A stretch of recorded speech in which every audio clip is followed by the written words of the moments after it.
Hello, everybody. It's Jane Rachel, and I am here with two amazing young women, Taylor and Megan, who both work very hard to spread awareness of maladaptive daydreaming. So, I guess I'll start with you, Taylor. Why do you think it's important to raise awareness of maladaptive daydreaming? Because I felt completely alienated before I even knew maladaptive daydreaming was a term.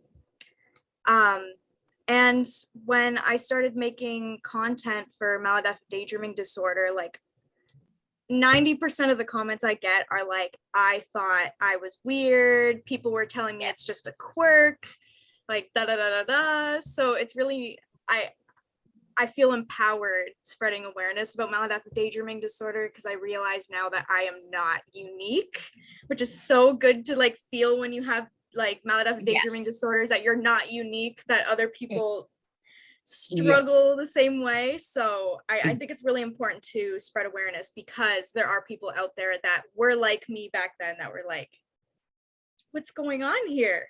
Yes, exactly. And so I've told Taylor this, but now you, Megan. So I grew up, believe it or not, like before the internet.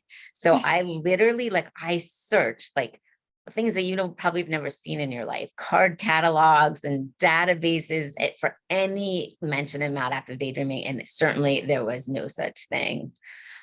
Megan, you told me that you found out about maladaptive daydreaming on the internet as well. And how did you feel when can you tell us a little bit about that? The moment that you found out about it? I cried. It was like, I don't know, probably midnight, 1 a.m. on a school night. And I was on Tumblr just kind of scrolling. And then I found a post. I was like, oh, that sounds a lot like me. And then I looked at the extra tags on the bottom of the post and it had maladaptive daydreaming in it. And so I kept kind of scrolling through that tag. And as I got deeper and deeper, I was like, oh my God, like it's a thing. Wow. It's not just childish, because that's what I was kind of beating myself up about all the time, is like, why can't you just grow up like everybody else? Why can't you just stop like everybody else? And then it was amazing. I was probably lying on my bed just in tears. Oh my gosh, I think we've all been there, right? When you realize that you're not alone. How old were you? Like, how long ago was that when you found out? I probably would have been 16, maybe 15. So just a couple years ago. And did you tell like adults in your family or? No, I did not. I've kind of always been the kind of like, I'm an older sister. So it's been kind of a self-imposed role, but I've always kind of been the sturdy kind of nothing breaks kind of role. And so it's kind of like admitting something like that after so many years of, I think I've been pretty good at showing that I'm not really struggling. So I think just kind of admitting that after 16 years really scared me at the time. And it's something that I'm still scared of now, honestly. But yeah, it's just me. Your family doesn't know at this point, or? Nope. Wow. My friends do, but that's it. Then are you just worried that they'd be worried about you, or like what's keeping you from? Yeah, basically just like, I don't know. I don't want to be looked at as like being looked at different kind of, because of like, oh, it's like, I don't know. I feel like that's just, I just don't want to be seen like, oh, you're a different person, even though I had it since I was like a kid, since I was really, really young. Like I'm literally the same person, but it's just like, I don't want you to think that like I'm pretty good at self-regulating now. Like I have things, and now that I'm an adult, I can seek help on my own. That doesn't really work. So it's kind of like, it's a touchy subject. My mental health is it's funny. I mean, I didn't tell anyone in my family for years, and I was so worried that they would kind of the same worries you had. And honestly, the opposite happened, which didn't feel great either. Like they just blew it off. They were like, oh, big deal. Everybody daydreams. Taylor, I think we've talked. Your family knows, right? Because you're pretty vocal. Yes. I just, as a person, I have a tendency to not be quiet. I have to tell everyone everything. Like I am a very emotionally vulnerable person. I just kind of like let loose. I can't hide parts of me, as you can probably tell. So yeah, I did tell my family and my friends like pretty early on. Like I found out about maladaptive daydreaming disorder when I was about 10, 11, 12, around there. I can't recall exactly. So I found out really early on, and I just kind of carried it with me for years. And I was like, you know what? Of all things, rocking back and forth to music, you know, it's not going to be the most daunting part about me to everyone else. That's So I told my family, yeah. And how did they react? At first they were just like, okay. Like literally that was pretty much it. Okay. Yeah. I don't understand why it's such a challenge for you. Everyone daydreams. And like I would be like, okay, well then tell me, how do you daydream? And they would be like, well, you know, I think about things I want to do. Sometimes like tasks that I need to do. And you know, sometimes I daydream, you know, just listening to music or something, but like it was never like I am creating things in my head and I am addicted to it and I'm rocking back and forth. It was never that. Actually, funny story, I called a helpline, which isn't very funny, but a few months ago I called a helpline and I was like, I'm down in the dumps. I feel awful. And I started talking about my maladaptive daydreaming and my like addiction to it. And the guy goes, oh, I do that too. Wait, that's a thing? So he I did ended up that too? helping the guy on the helpline. Oh my God, that is amazing. I mean, honestly, it probably made you feel better, like too, It made me because feel 100% better. I was like, okay, I'm not like, sad anymore. wow. Had your parents ever seen the rocking behavior before? They have And walked in so many times, but they always were just like, oh, okay. And they never said anything about it. And then finally I was like, okay, well, I'm rocking back and forth because of my daydreaming. And now it's like, it's completely fine. I'll be rocking back and forth and they'll walk in and it's just normal. They're like, oh, hey. And I'm like, taking off my headphones. Hey. yeah, but before then they walked in, but you would probably try to stop, right? Or Yes, I stop right away because it's not like, I think people assume that the daydreaming is like I can't control it, but no, I am fully aware of what's happening around me when I'm rocking. So as soon as someone walks in, I'm like, oh, I gotta stop. yeah, But and I've explained this to people before. It's like they're like, what do you, sometimes you say you can control it and sometimes you say you can't. And I say it's kind of the same thing like when I'm on a diet. Like, yeah, I can control it. Like I no other being is putting the cake into my mouth, right? But I want it so bad that as soon as, you know, someone leaves, I'm gonna eat it. Like that type of thing. It's the same with drug addiction, because like we've talked about this before, but Yep. I am a recovering addict. So I would do these drugs and like I would still go out about my day and do things while on these drugs, but it was like as long as like I had it in me and like, you know, like I could function, but it doesn't mean that I didn't have a problem, you know? That's what I'm trying to say. Yeah. I don't know what I was trying to say in the beginning, but I figured it out, you know? Like I can function with it, like, but I need it. That's what it feels like. I need it to function. Yeah, I get it. And how would you compare? I've asked you this before, but how would you compare, like, do they both, the substance abuse and the daydreaming, do they feel the same way? Like they both feel like addictions? They're both cravings? Yeah. They feel the exact same, honestly, because it's like I'll be sitting here and then I'll have this urge to go daydream and then I have to go daydream, but then I also use smoking and stuff to daydream. So I'd go out and smoke and then daydream. And then after I'd be done like the hour-long daydream, I'd be like, hey, well, I have to smoke more in order to daydream more. So then I'd go and smoke more to daydream more, because it was influencing the daydreams. Like the only reason why I was doing drugs was because I wanted to get in my head. Because like, you know, when you're sober daydreaming, like it feels very different to me. So yeah, for you, I remember that really the feels two like the kind same of, thing. yeah, The same they kind of craving. go hand. go hand in hand. So I mean, what are you hoping to get at, either one of you, about the social media, right? I mean, the numbers are high, which is great. I think, Taylor, you have something like 50,000 Almost followers. 50K. I mean, that's pretty amazing. And like over, what is it, like 2 million likes, or pretty close to that. But Yeah. what, like, and Megan, you're on YouTube, like, what's the end goal for that? Megan, why don't you start, and then. Yeah, so the end goal is, my goal was, when I started it, I was like genuinely think nobody was going to watch it.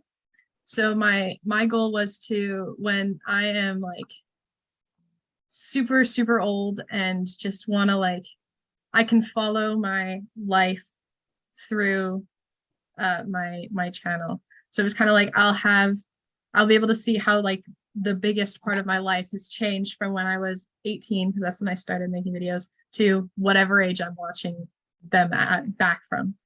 Because I was like, there's no way that it's gonna get even remotely like like I had no faith in the YouTube algorithm.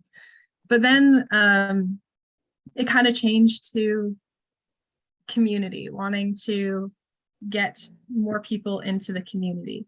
And I think that really is still my main goal, is to get people interacting with either my videos or with other people's videos.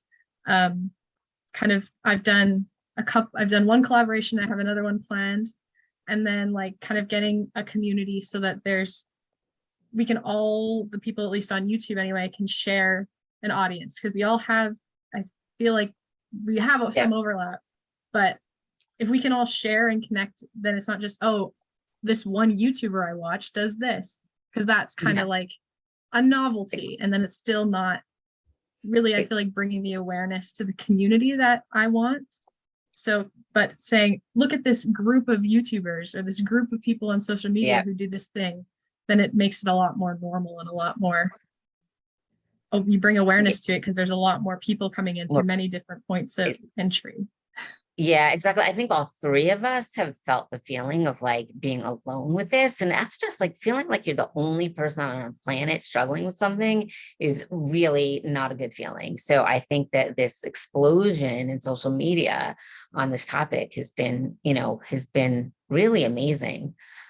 Taylor, some thoughts on both, like what I asked about, like what you're hoping to get about the social media, but also like, how do you feel about the fact that people aren't taking us seriously? Yeah. So first I started TikTok because I wanted to find confidence in myself, and that meant sharing, because like I said, I wear my heart on my sleeve. Like I'm kind of honest about who I am. So it's like, Which is amazing. I love it. Thank you. I was like, I'm just gonna make content being myself and talking about daydreaming, because like barely anyone was talking about it. Like we have some creators obviously, but like where's the daydreaming awareness? So I kind of started TikTok for that. And also I forgot the other question. I went on a tangent. What do you feel about the fact that people aren't taking us seriously? Like, so for example, I think I told you beforehand, Psychology Today, like I was pitching a piece on maladaptive daydreaming, and they wouldn't publish it because they said, it's not in the DSM, which is the manual of psychological disorders, but instead they published something saying that they should not be pathologizing daydreaming. That's like saying, what if someone has a video game addiction? Like, that's what the article said. They're like, what are they going to make everything an addiction now? Why are they trying to pathologize everything? So how do you feel about that?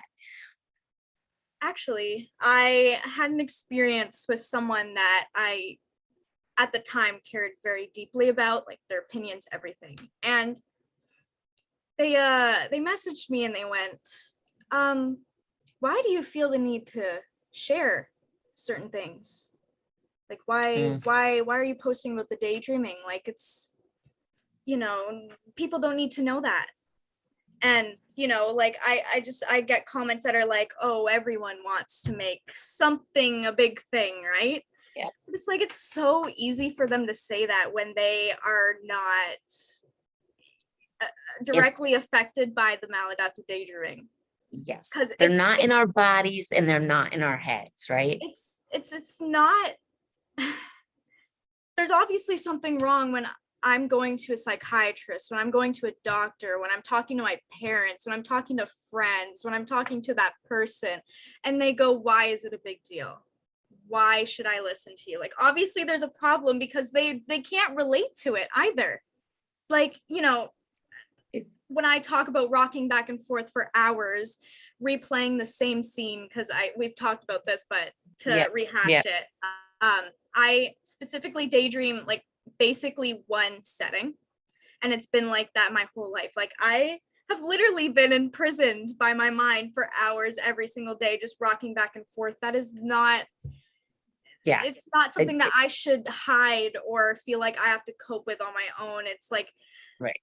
there, And, it's also, something more than just it's a video game addiction, you know? It's a lot more exactly, than that is the line here. It is something more than a video game addiction, because why would I have spent 30 years, right? Hours and daydreaming the hours same searching card scene. catalogs for a video game addiction. So, I mean, I just, every time I have, and it's happened, I've pitched the article to so many places and they're like, nope, it's not recognized.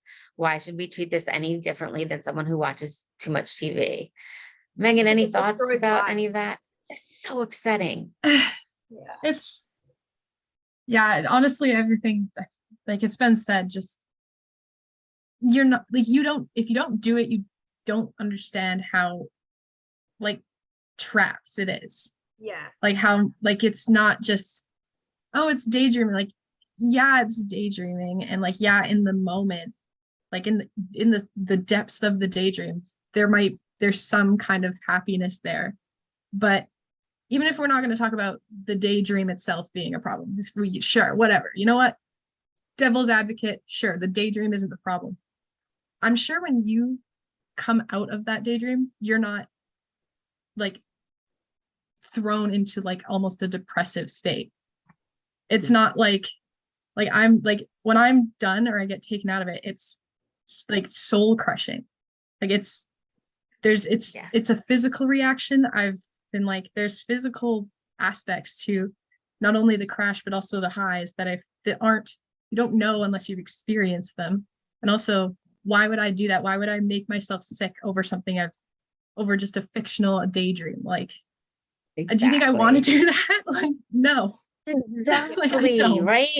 I mean, it's like, and the person who wrote the article, right? He didn't do any research. He hasn't talked to any people with it. So why does he get an article in Psychology Today when those of us who either And we don't suffered get a from it, platform. Yeah. we don't get a platform, or we get social media and then we get yelled at for For creating sharing. rare disorders on TikTok. So I don't know if No, you could speak. Go ahead, Taylor. exactly. Like, I was gonna add on to that. Like, I like watching video essays and stuff, but it's almost becoming a problem because I saw a bunch of video essays like come out around the same time, like just recently, that are like, TikTok is the most evil platform out there because look at all these kids posting about their mental illness, and it's becoming an epidemic. And I'm like, it almost made me scared. I almost deleted my TikTok the other day because I was like, am I a part of this evil, monstrous, like, thingamajig that's going on? Like, am I hurting No, people you're by sharing this? But it's at the same time, I have to. Who else is sharing right. stuff about And maladaptive you're daydreaming disorder? yeah, you're helping people. I mean, Taylor, you and I discussed this, like the articles should not be reading, teens are going to TikTok to diagnose themselves. It should be reading, doctors aren't paying attention, so Doctors people aren't have doing the job. nowhere Yeah. left to go. And like I said, I pitched that article and they don't want that. They'd rather put the article saying that it doesn't exist and we're making things up, and or that, science is pushing this on us when it's not. It is not. I mean, if so, let's say we have that person I pitched the article to who said no in the room. What would you say to them? Megan first, and then, right, if that person was there. Just like, I don't even know. I'm just so like, you're, oh my gosh, maybe Taylor should go first. I can't form sentences right now. It's so emotional gosh. and so upsetting that it's hard to put the words out, and so I so get it. Taylor, why don't you start with like pretend I'm this person, this editor who basically was written a really rude way too. Was like, I'm not interested in that because it's not in the DSM. And then a couple weeks later posted an article about how it's not a real disorder. Like, what would you say to that person? I think it's I think it's embarrassing. I think it's cruel because how could you proclaim that you work for an article or like name that has to do with psychology and yet you're invalidating people and their experiences? How can you Yes. proclaim that you are a mental health advocate when you are Yes. not giving people the platform to share their experiences? Because there's millions of us out there. Like I have a TikTok that blew up and I think it's at 4.5 million views, over a Yep. million likes, maybe almost 2 million now.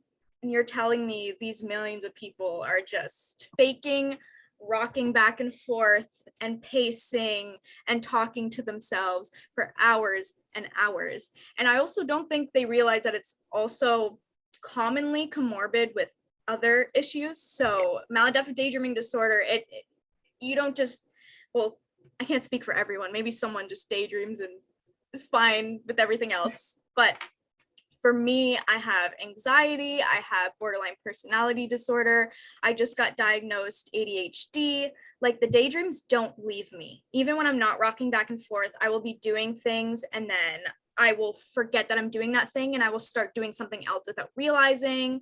Like this could be dangerous for me if I'm driving. Like I still haven't gotten my driver's license yet because I'm mortified of like going on the road and then daydreaming and hurting myself and other people. And it's like, Yep. it's so embarrassing It's for you to talk about mental health, but then not acknowledge mental health.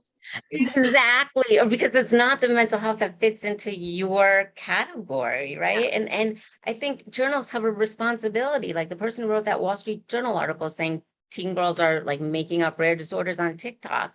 They had a duty to post the other side of that, right? Of people who did diagnose themselves on TikTok, and they will not do that.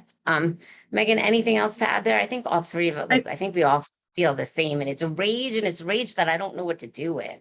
Right. I'd like to channel it productively, but I don't know where to challenge it to. I think You know, I think they're scared that they didn't come up with the idea first and that, oh, it's not my idea, it's not real. I didn't find this disorder, so I'm not going to talk about it because I won't get the credit because teenage girls on TikTok figured it out and not me. And that is, they're scared of admitting that teenage girls know their own mind and their own mental health. And I think, and it just, it makes me so mad because it's like you see it everywhere. Just the teenage girls teenage girls like this thing, teenage girls like that thing, teenage girls talk about this, like. Yeah. And I should add, a lot of people did write it was not just teenage girls. Like there's a lot of young women on it as well. And there's some men, but I'm hearing more from women. Yes. But you hear the girls, young backlash women, of women, a woman found this about herself. Well, we're not going to, if it's like, it's so like, it's kind of that teenage girl has become kind of a derogative term almost. Just infuriates me. I noticed that too in a way. Sorry to interrupt. I noticed that too in a way because like just in general with mental health and even like the video essays that I was talking about earlier that were talking about how, you know, this epidemic, this mental health epidemic on TikTok is just so disastrous for teenagers, specifically teenage girls though, because these videos will be like, these girls are on here oversharing and posting about mental health and then they're booty shaking too. What's happening here? I don't like this. So it's like, you know, there is a hyper focus on women as well when it comes to mental health as well. But I also feel like it's just because there's a lot of women who are maladaptive daydreamers who are posting like me, for example. So I don't know, maybe we need more men. Maybe we need like 80,000 men daydreamers to just come on and you know what? There are plenty of male people with maladaptive daydreaming, right? They're probably not as vocal about it, but it doesn't mean that they're not there. One of my closest friends online is male and is a maladaptive daydreamer too. So Yeah. they're out there. Absolutely. And of Yeah. course, I am not saying, I want to be clear, I'm not saying that we should be going to TikTok to diagnose ourselves. We should be going to mental health professionals, but the Yes. mental health professionals Yes. don't listen to us, right? They tell No. us it doesn't exist. So despite there being a line of research, so it just makes me so angry. Yeah. And Um, Switching topics a little bit, just do either of you have any advice for either kids, parents, anyone, doctors, anyone who might see this? don't think it's not real because somebody's telling you it's not real. Because there are definitely times that it still happens where I'm like, am I faking it? Is this just something I'm making up for attention? And then that just kills all productivity, all motivation, all really happiness. And without knowing it, I daydream more. Like don't let Yeah. someone who doesn't know your experiences tell you what your experiences are, because no one else is going to know them better than you. And don't doubt yourself because somebody else is telling you that you should feel a certain way. 100%. So hear that, Psychology Today and Wall Street Journal and everybody else, right? Like, we know ourselves better. And again, like, this is before the internet, and I felt that this was a problem for decades. So it's not social media's fault. Taylor, any advice for anyone? My advice would be that although you might feel alone, you might feel weird, you might not have many people, if anyone to relate to in real life in regards to the daydreaming, is that don't feel shame for daydreaming. Don't feel shame for the fact that your brain decided that it was better off escaping the real world. I shouldn't have to carry shame and guilt about daydreaming when this is what my brain chose to survive. I shouldn't be mean to it. There's a lot going on here, and it's okay. Yes. And I shouldn't feel ashamed, especially when I'm posting about it, because some people are like, why do you share, why do you post this? And it's like, because I shouldn't feel shame. And my advice for people is just to be confident. Who cares? It's your brain, it's your life. It's not affecting anyone else except yourself. And if it's affecting you negatively, then you need to talk about it. You shouldn't. Absolutely. And I'm just going to add to what you said. Not only should you not feel ashamed, but everyone, but particularly you two, should actually feel the opposite and so proud of yourselves, because you are helping particularly younger people, right? The 10 and 11-year-olds who think they're all alone in the world see you two as role models, as people who are dealing with this and working to overcome it. So like, not only don't feel shame, but be proud of what you're doing. Thank you. Any other final thoughts? I think we touched on most everything.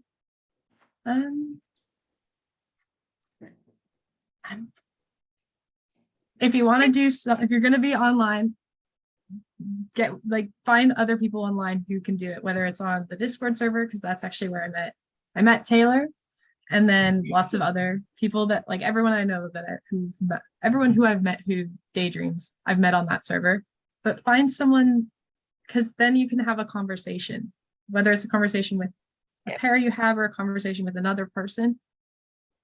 Have a conversation about it, because that's I think where the interesting discussions come from, when you're willing to initiate a discussion. So if anyone needs anyone to talk to about this kind of stuff, I assume you can message me on the Discord. I'm on the Discord under the same name as my YouTube channel, and also just the channel itself.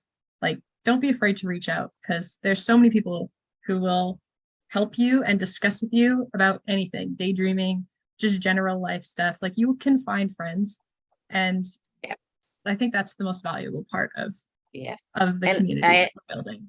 And we'll put your information like in the video. But I think every moment that you're talking to a real person is a moment that you're not daydreaming. So that's like the biggest advice I have for people is like, while you're doing these TikTok videos, tell her you're not daydreaming, right? So because you're completely focused. So the more you do in the real life that you enjoy, the less you're going to daydream. So I think finding friends through social media is another way to go. So, another thing against psychology today. They are completely wrong. But thank you both. You give me hope for the future that younger kids are going to have a lot easier road than I did, than even Yeah. you do, because that you're speaking out now, so that the 8-year-olds now, when they're teenagers, they're going to have an easier path, and that's because of people like you who are speaking out. So I am so grateful to both of you. You, and I'm grateful for you as well, because we need older voices as well. Not that you're like old, but you know what I'm saying. We need older I voices definitely know too, what you're saying. because people are out there saying, this is just affecting teenagers. Yeah. It Yeah. The daydreaming doesn't go away. Some people are able to cope or quit cold turkey or what have you. I was able to quit for about a month and then I relapsed. But recovery is possible, but it's also something that you carry with you your whole life. Yeah. And It, I also just wanted yeah. to add a disclaimer so I made a TikTok recently that is kind of blowing up right now, and it's like psychiatrists saying, oh, you might have ADHD or autism, or you might have schizophrenia, I don't know, or you might just be creative and it's just a quirk, we don't have to work on it, it's actually a good thing that you're daydreaming. And like I want to add a disclaimer, because I see this in comments a lot, being like, oh, I do this too, but it's just my ADHD, it's just my OCD, it's not just some like it's comorbid with other things. Like I have BPD, I have ADHD, I have like all these different tendencies and all these different issues, but the daydreaming itself is a whole other entity. So Yeah. I don't, it worries me when I see comments that are like, oh, it's not actually a thing, it's just ADHD. Yeah. And first of all, who cares what you call it, right? Because it's the goal is to be able to get help for it. But Yeah. You were talking about how it feeds your substance abuse. So it is its own thing. The other disclaimer I would add is that I get a lot of people reacting like, oh my God, I did this my whole life and I thought it was fun. Am I crazy now? So first of all, no one's crazy. We don't use the word crazy, but it is a spectrum, right? So if my niece is a big daydreamer, she's an artist, she loves it. If you also creativity, good for her, right? It's not a disordered for her. But I feel like just like alcohol, some of us, like our margaritas, and that's fine if you're the right age. But some of us can't do it without it becoming an addiction. So I always say, if you didn't think it was a problem before you heard about it, then it's probably not a problem, because we didn't need social media to tell us. We knew from young childhood that this was something that we found compulsive and that was bothering us. Yeah, So, I get those comments a lot too. Like, oh my gosh, I get them like crazy. Like, I check TikTok and there's at least one comment like this where it's like, why would I ever give it up? Like, I don't like reality. Why would I ever stop? It's actually an amazing thing. Like, I just love daydreaming. And it's like, I get it. And that's valid. And, I still daydream, so I can't say like, stop daydreaming, but it's also, it comes to a point where it's like, I could say the same thing about the drugs I was using. Is that, it might not work for other people, but it works for me. It just makes me a better person. I could say that about drugs. It's the same as an addiction. And when people need to realize that even though but not it is a good thing for a lot of people, it is a good thing for me sometimes too, but it's still an addiction at the end of the day. Yeah, but now the only thing is, I don't think it's an addiction for everyone, right? Like, so I think some of us are, the immersive born with daydreamers this, are out there too. right? So, because I look at my niece, like, we were both born with this ability to create these wonderful imaginary worlds. Like, she found a way to channel it into an artist, into a way where it doesn't harm her life. I couldn't do that, right? I would, you know, or another family member would daydream every day from 9 to 10 while someone else would be watching TV. There's nothing wrong with that. But I couldn't do that. I wouldn't stop at 10. I'd be up all night, right? Like, so if you Yeah, can once do it it- for limited, Yeah, once it controls you, Yeah. and it becomes compulsive, then it's maladaptive. exactly, exactly. Once it controls you, once it becomes compulsive, and once it starts interfering with your life, it becomes maladaptive. Again, thank you both so much. I'm hoping in a couple years that psychologists and psychiatrists will recognize this disorder. Thank you both.